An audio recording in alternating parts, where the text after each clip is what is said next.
I had an agenda this morning that was all set. I had a list made. I had ideas about what I could finish before I had to leave to go coach a swim meet. And then I got a phone call from a family member asking me for some important help. Without giving it a second thought, of course, I said yes, with absolutely no guilt or questions. And as I was driving home from helping them out, it occurred to me that this is a message that so many people need to hear, especially right now in the end of Q4, in this season of hustle and bustle and preparing for a new year, where we just start that entire process of overthinking and worrying and overworking again. Let's not do that next year. Let's pause long enough to think about why we work and why we're doing what we're doing. Is it to find success and to make money? Of course it is. But often the things that we're working so hard to have the money to do or to find that success are to be able to provide for our families, to be present, to experience joy, to have flexibility. So I just wanted to ask you, do you have time to relax? Do you work so much that you never get the full benefit of your work? So you just keep working to an end that never comes? If that sounds like you, today in this episode, I want to talk to you about how being intentional with your work, with what you say yes and no to, and with your energy helps you make decisions that align with your values so that you can get more success, not just in your job, but also in your personal life. So that when you're working towards an end that feels really good and sustainable because you deserve to be able to be there for your family, not just in some crisis scenario or health situation or at a time when everybody is stuck, but on a July afternoon when you just want to be able to spend some time with them. But in the back of your head, you still feel compelled to continue working. Let me be clear. When I'm talking about work-life balance, I don't mean you have to have set hours every single day and only work those hours, then shut off whether you're done or not. There will be cases where you can do that, and that's great. But there will also be seasons where you have to work more, like Q4. And there will be seasons where you get to work less.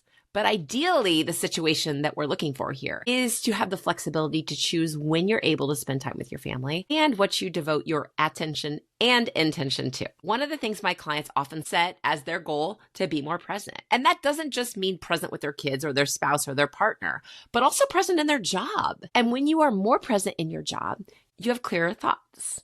You have more creative thinking. You have calmer energy so that you can finish your job well without so many mistakes, without overworking, without freaking out, and then having to start all over again. And this all comes from stress management and having boundaries. I mentioned at the beginning of this episode that I was working on some things, and one of those things is a workshop. I'm going to duplicate that workshop again this week as this episode comes out and again throughout the new year because it is the foundation of what I teach. So if that sounds like something that you are interested in, you should be sure to check out the page where you can register for an upcoming workshop to learn the techniques that I teach on a regular basis in this workshop, but also more in depth with my clients.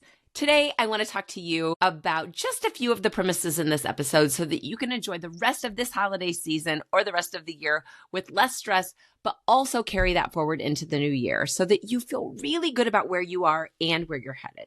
So let's go ahead and get started with some simple things that I will teach in the workshops and that I go much further in depth in my coaching. And let's begin with just simple ways that you can manage stress on a daily basis without overthinking and without feeling overwhelmed. To begin, before you can do anything, you have to realize that so much of our stress and overthinking comes from leaving open loops inside of our brain. And what I mean by that is that when we're going against our personal values, it leaves too much wiggle room for overthinking. You start to question what you want or how you're going to do it. Maybe what other people will think of you because it's not aligned with what's important to you. You're basing your thoughts and your judgments and your choices off what's important to someone else. Do you know your values? If you don't, that's something that we can work on inside of a coaching container and that you can learn through a boundaries and balance audit with me. You can check those things out in the show notes. Both the links are right there and available to you right now. But for today, let's look at values. Let's think about what your values might be and then decide what you want your life to look like. This is a really great journal prompt that I do myself, that I recommend to my clients, and that you can do simply. I want you to imagine that as you're writing, that you're looking back on the present. So picture yourself in the future and looking backward on where you are right now. What are you doing today that will get you to that future place? So look at your values. How did you decide what you wanted? Why does your life look the way that you imagine you want it to look? When we talk about making values-based decisions, you're looking at those values, then deciding what you want your life to look like. This is the next step. What is it that you want? What is it that you don't want? Is it something that you think you should want, or something that someone else wants for you? Or what do you want your work life to look like? And what do you want your home life to look like? This is a whole life experience. So as you're doing these journal prompts, write as if it's past tense. What did you do that got you to where you were? A really great way to pose this to yourself as you're getting ready to write is, how is it that I was able to do these things?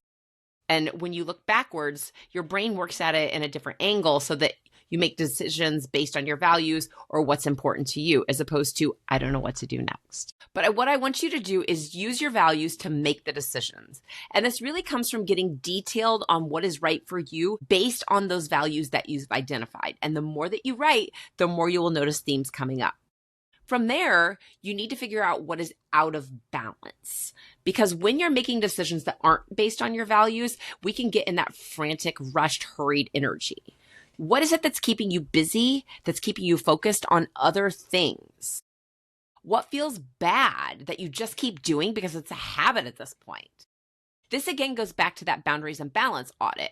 It's a really quick and insightful way for you to find those spots where you're spending way too much time and energy overthinking and maybe people pleasing, and then find what needs a little bit of love in your life, or maybe a little more attention in your life, so that you can start propping those areas up. Because if part of your life is off balance, it's going to throw off every other part of your life. I know that seems weird, but I want you to picture a car with a flat tire. It starts with a tiny hole in the tire, right? And the more you drive on it, the flatter the tire gets. And the flatter the tire gets, the harder it is to drive. The same thing is true with your day-to-day life. The more that you keep doing those same habits that you don't want to do anymore, the more your life is going to feel out of balance. So once you find your values, and once you know what you want from yourself, you're going to know what needs your attention. You can start creating that full picture that you want to help you be able to have more time to be present at home or to really strategize your job. And you can be intentional about your work so that you're prepared, so that you don't have to do it over and over again or overthink the process in general. We're closing the thought loops for clearer thinking, more resilience, and more confidence.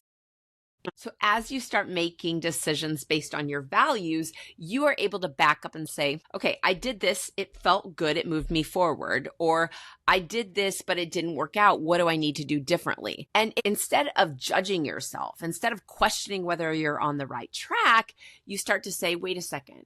That didn't work last time. I'm going to try this instead. You stop trash talking yourself. You start to feel really good, and you start to take more chances, and you start to see that success without having to rush, without having to scramble, and without missing out on what's important to you. This is how confidence and resilience go together, and how you start creating the life that you want based on those very basic values that are so important to you. And the thing about values is that they're personal. Right? Your values don't have to be the same as your brother or your sister or your parents or anyone else's, because what's important to you is why you were created and what it is that makes you really good at what you do. You have to know those things. And as you do that, it's going to push you in the right direction, because you're going to know that your energy is aligned and you're like, oh, wait a second. This makes so much sense. This is why I've loved doing this thing since I was 5 years old. Or this is why I've always been really good at whatever it is that you're really good at. As you do that, you're going to see those doors start to open and things are going to become easier. And another layer to this that is so important, no matter you are aligned or not, is really managing the day-to-day stresses. Because as much as I would like to tell you that, and once you have this, you'll never feel stressed or anxious again, that's just simply not true, because you are human. And humans go through phases where they're stressed and where they're anxious. And to be clear, some stress and even some anxiety is good.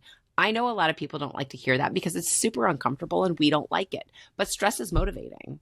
If you were never stressed, you would never have the forward motion that you needed to take action, you'd just be like, whatever, I'll get to it later. If you were never anxious, you would never change things. You would just stay flatlined, and that's not good either. So what we want to do is we want to manage the big stress and the big anxiety, make values-based decisions, and make sure that your life has balance so that holistically you are looking at everything that's happening that is moving you collectively all together in forward motion towards what it is that you want. And again, it goes back to that idea of, do you know what you want? Did you journal what you want your life to look like? It's so basic, and so many people just don't take the time to do it. And they're like, ugh, I do not have time to journal. I don't even know what I want. If you don't know what you want, my guess is you don't know what your values are either. It all goes together hand in hand. So what we want to do is we want to get everything back on track so that you can think clearly, so that you can have the peace of mind and the confidence and the grit to move forward, even when things feel a little murky about what the right next step is, even if you're not absolutely sure that you made the right choice, because that's okay. That's how we grow. I want to tell you a quick story about a client that I've been working with. This client came to me because they felt anxious about a lot of different important decisions that they had going on in their life. Some, or maybe even all of which, might apply to your life as well. They were asking them questions like, am I doing the right and best thing that I can do for my family? Am I in the right career that I want to be in? Or is it time to change my career? Maybe this is like old news. Maybe I'm not into it. Maybe it's not stable. What if I take a new job and they regret hiring me? But what if I don't take that job and I'm stuck right where I am?